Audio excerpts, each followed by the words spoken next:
You know, one of my favorite bits of writing occurs in Tsugumi Oba and Takashi Obata's hit shonen series Bakuman, a story well known for its romanticized insight into the inner workings of the manga industry. During this scene, our protagonist Mashiro breaks up a fight between his two assistants, who both argue about the mindset required to make a great manga. One believing that surveys and input from the fans should be ignored as all that matters is making a work of art that the creator can feel proud of, while the other takes on a far more jaded perspective, emphasizing that manga creation is a business and therefore one should do whatever it takes to make the product sell. This is a common debate that seems to lay at the heart of any business-oriented art form, and I've always been curious about which side of the fence people tend to lean towards, especially if you're a content creator yourself. Anyone who has ever written a novel, drawn a picture, or made a film will tell you that the creative process is paved with blood, sweat, and tears. So on the one hand, I don't think there's anyone out there that actively wishes for that vision to be tainted. All that effort carries with it a sense of pride that at times almost makes us confident that our content will do well just on the merits of how much work was put into it. But the sad reality is, while that might make us feel good about ourselves, that doesn't mean the audience we present our work to is obligated to care. If no one actually consumes your content, if your supposed vision doesn't align with what consumers might actually want to see, then compromises may need to be made for the sake of appealing to that bottom line. 僕たちは売れたいと思って書いています。でもそれは自分たちに才能がないから。Back when I first saw this scene, it was easy to take that response as a sign of defeat, especially when presented in such a matter-of-fact way. But after taking that plunge as a creator myself, the whole ethos of this series takes on a new meaning for me on a personal level.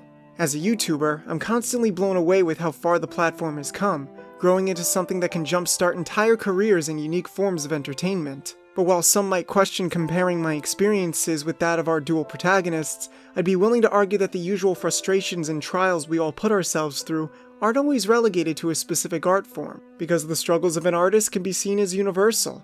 I'm speaking in very general terms, of course, but the ability to create some form of relevancy no matter what the cost is commendable, and can even be seen as analogous to how most art forms evolve into mediums of respect from places of ridicule. 昔、今もいるかもしれないけれど、漫画を読むとバカになる。そう言って子供に読ませない親がいた。だけど、だんだん漫画が文化として認められるようになってきてる。だから本当は内容も質も文化として恥じることのない作品を書くべきだと思う。 Here on YouTube, it feels like I'm surrounded by geniuses who have all found their path while I sit here struggling to find mine. There are always going to be people out there who seem to have the advantage, who are outliers to the arbitrary rules that we think we need to abide by in order to succeed, and all we want is for the universe to throw us a bone to make things easier. But the moment you resign yourself to that mindset, the moment you become so desperate you begin to seek petty validation and handouts from others, well, that's also the moment you begin to lose. Takagi and Mashiro might wallow in self-doubt from time to time, as that's to be expected when confronted with failure after failure after failure. But they quickly learn to take any setbacks that hit them as an experience to be built upon in an attempt to create something better. And after revisiting the series, it's almost unsettling at how their failures hit so close to home for me despite the inherent differences of the two creative fields. Bakuman is a story about two boys trying to stand out in a world of geniuses. Even though they have their own creative edges that make their journey into the manga profession easier than it realistically would be, they're made relatable by the fact that they're throwing themselves into a business where there are no guarantees.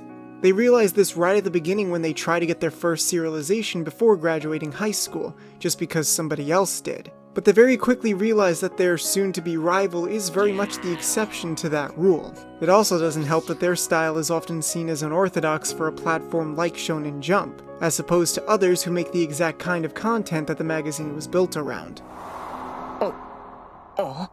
And when they do finally get their first series published, they underestimate how demanding the profession can be, to the point where they're forced to take a break, squandering the opportunity that they've been given. This in turn leads them to overcompensate out of desperation, and make a gag series that in every way, shape, and form goes against what their fellow rivals expect from them.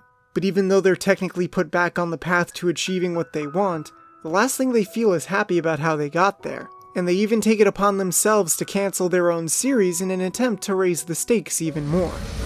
Similar to our main duo, I'm also part of a two-man team whose content might not be suited for the platform they're a part of. Our stuff is usually devoid of humor or memes because we're just not naturally funny people, and we try to craft experiences that will resonate with our viewers on a more dramatic level than most would probably care for. Not unlike the very video you're watching right now, which carries with it a lot of that stupidly obtuse writing alongside editing that some would argue is too heavily involved or unnecessary. That isn't to say we haven't tried doing things in the same vein as those we look up to, but just like our protagonists, it either doesn't work out for us, or at the very least leaves us feeling personally unsatisfied. Heck, in some ways I'm surprised we've garnered as much attention as we have at this point from our fellow YouTubers, since it feels like we're almost undeserving of the potential they see in us, especially since we don't have the numbers to back it up.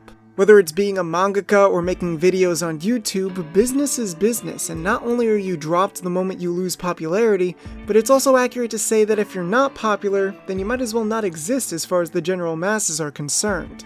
So the more we upload to what can essentially be considered the internet graveyard, the more I'm confronted with that harsh reality. I'm not a natural-born genius, nor am I astute enough to calculate my way to the top. At best, I'm just a gambler who's still hoping to make it big. The true meaning of the title Bakuman was never revealed in the series, but most have speculated that it's short for Bakuchi Manga, a sort of slang translation for the phrase gambling manga, and a title that becomes more appropriate as the unrelenting nature of these types of businesses are made clear. Some of our friends have said that the only way to win the game is to play by its rules, but that consistently gets harder to do when we're constantly confronted with people who not only seem to be the exception to those rules, but even end up making new ones in the process.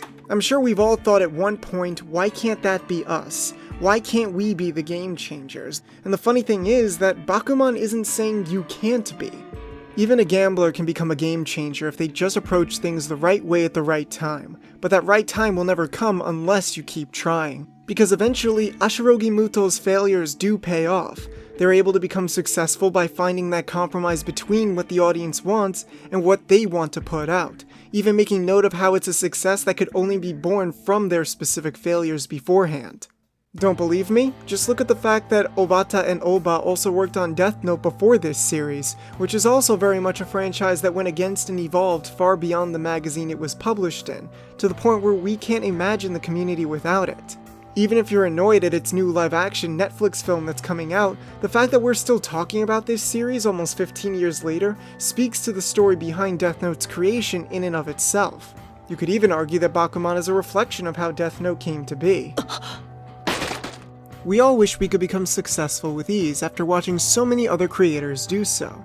But no two people are the same, and at the end of the day, we shouldn't underestimate how everyone's just doing the best they can in order to stay afloat.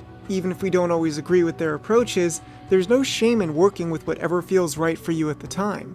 The way I see it, there needs to be a middle ground between the relenting cynicism of the business and one's more passionate artistic integrity, till eventually the two sides can become interwoven to such an extent that they give birth to a style all their own. It's a bond best formed from relentless trial and error that should never be taken for granted, and while that doesn't guarantee success, neither does doing nothing.